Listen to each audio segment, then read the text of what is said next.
ദൈവനാമം മഹത്വപ്പെടുമാറാകട്ടെ. സമാധാന സന്ദേശത്തിലൂടെ എന്നെ ശ്രദ്ധിക്കുന്ന എല്ലാ പ്രിയപ്പെട്ടവർക്കും വീണ്ടും വരുന്നവനായ ക്രിസ്തുയേശുവിൻ്റെ നാമത്തിൽ എൻ്റെ സ്നേഹവന്ദനം. ലൂക്കോസിൻ്റെ സുവിശേഷം 1-ാം അധ്യായം അതിൻ്റെ 37-ാമത്തെ വാക്യം, ദൈവത്തിന് ഒരു കാര്യവും അസാധ്യമല്ലല്ലോ എന്ന് ഉത്തരം പറഞ്ഞു. മറിയയുടെ അടുക്കലേക്ക് ദൂതൻ ഇറങ്ങി വന്നിട്ട് ദൂത് കൈമാറുമ്പോൾ മറിയോട് ദൈവത്തിൻ്റെ പരിശുദ്ധാത്മാവ് സംസാരിക്കുമ്പോൾ മറിയ ചോദിക്കുന്ന ഒരു ചോദ്യമുണ്ട്. ഞാൻ പുരുഷനെ അറിയായികയാൽ ഇതെങ്ങനെ സംഭവിക്കും? മറിയോട് പറയുന്ന ദൂത്, നീ ഒരു മകനെ പ്രസവിക്കും. എന്നാൽ മറിയയുടെ ചോദ്യം വളരെ ശ്രദ്ധേയമാണ്. സ്വാഭാവികമായിട്ടും ഒരു സഹോദരിക്ക് ചോദിക്കാൻ അവകാശമുള്ളതാണ് മറിയ ചോദിച്ചത്. അതിൻ്റെ മറുപടി ദൂതൻ പറയുകയാണ്, അതിന് ദൂതൻ, പരിശുദ്ധാത്മാവ് നിന്റെ മേൽ വരും, അത്യുന്നതൻ്റെ ശക്തി നിന്റെ മേൽ നിഴലിടും, ആകയാൽ ഉത്ഭവിക്കുന്ന വിശുദ്ധ പ്രജ ദൈവപുത്രൻ എന്ന് വിളിക്കപ്പെടും. അടുത്ത വാക്യം, നിന്റെ ചാർച്ചക്കാരത്തി എലിശബെത്തും വാർദ്ധക്യത്തിൽ ഒരു മകനെ ഗർഭം ധരിച്ചിരിക്കുന്നു.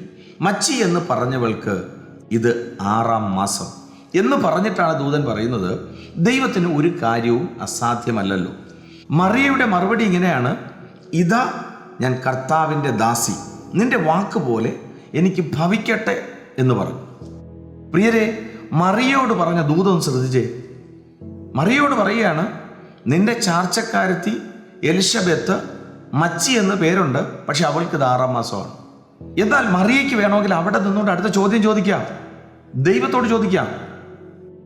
മച്ചി എന്ന് പറഞ്ഞ എൻ്റെ ചാർച്ചക്കാരത്തി എലിശബെത്തിന് സഖരിയാവ് എന്ന് പറഞ്ഞൊരു ഭർത്താവുണ്ട്. സഖരിയാവിന് വാർദ്ധക്യമാണ്, ശരിയാണ്. വാർദ്ധക്യമാണെങ്കിലും സഖരിയാവിൻ്റെ ഭാര്യയായ എലിശബെത്ത് പ്രസവിക്കും എന്നെനിക്ക് ഉറപ്പിക്കാം. കാരണം വിശുദ്ധ ബൈബിളിൽ അബ്രഹാമിന് 99 വയസ്സായപ്പോൾ സാറ പ്രസവിച്ചു. ഒരു തെളിവുണ്ട്, ഒരു എവിഡൻസ് ഉണ്ട്.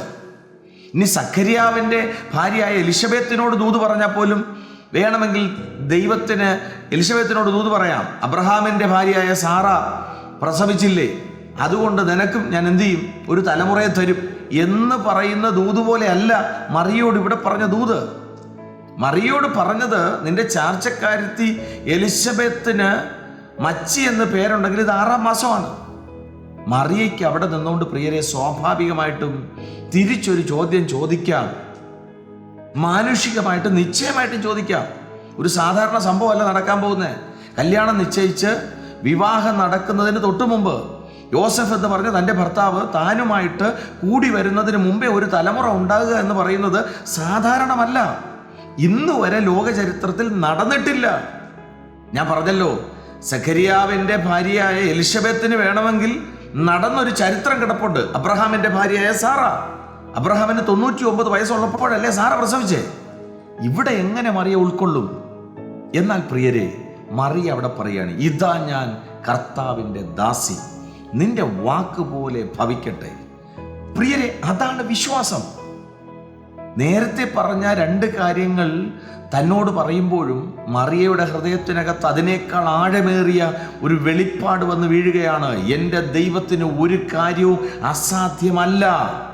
ദൂതൻ പറഞ്ഞ ആ വാക്കിനെ മറിയ മുറുകെ പിടിക്കുകയാണ്.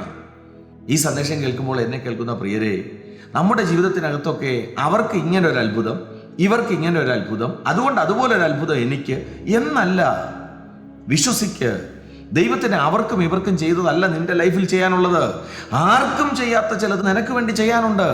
ആർക്കും കൊടുക്കാത്ത ചിലത് നിന്റെ തലമുറയ്ക്ക് തരാനുണ്ട്. ആർക്കും കൊടുക്കാത്ത ചിലത് നിന്റെ കുടുംബത്തിന് തരാനുണ്ട്. വിശ്വസിക്ക്, മറിയ ഏറ്റെടുത്തതുപോലെ, ഇതാ ഞാൻ കർത്താവിൻ്റെ ദാസി എന്ന് മറിയ പറഞ്ഞതുപോലെ, ഈ സന്ദേശം കേൾക്കുമ്പോൾ എലിശബെത്തിനും സാറായിക്കുമുള്ളതല്ല, എനിക്കുള്ളത് ദൈവം ശ്രേഷ്ഠകരമായിട്ടുള്ളത് കരുതിയിട്ടുണ്ട്. എന്നോട് പറഞ്ഞ ദൂതിന് തക്ക സാഹചര്യം എനിക്കില്ല, സാധ്യത എനിക്കില്ല, പക്ഷേ ഞാൻ വിശ്വസിക്കുന്നു എന്ന് പറഞ്ഞ് മുറുകെ പിടിച്ച മറിയയുടെ ജീവിതത്തിനകത്ത് ദൂത് വെളിപ്പെട്ടതുപോലെ, പ്രിയരെ, ഈ സന്ദേശം കേൾക്കുമ്പോൾ നിങ്ങളുടെയൊക്കെ ജീവിതത്തിനകത്ത് ഈ വചനത്തിൻ്റെ ശക്തിയാൽ ചില ജീവിതങ്ങൾക്കകത്തേക്ക് ചില പുതിയ നന്മകൾ, പുതിയ ചില ഉറവിടങ്ങൾ പുറപ്പെട്ടു വരട്ടെ. ദൈവം അതിനുവേണ്ടി സഹായിക്കട്ടെ. വിശ്വസിക്കുക, പ്രാർത്ഥിക്കുക. ദൈവം വിശ്വസ്തൻ. God bless U.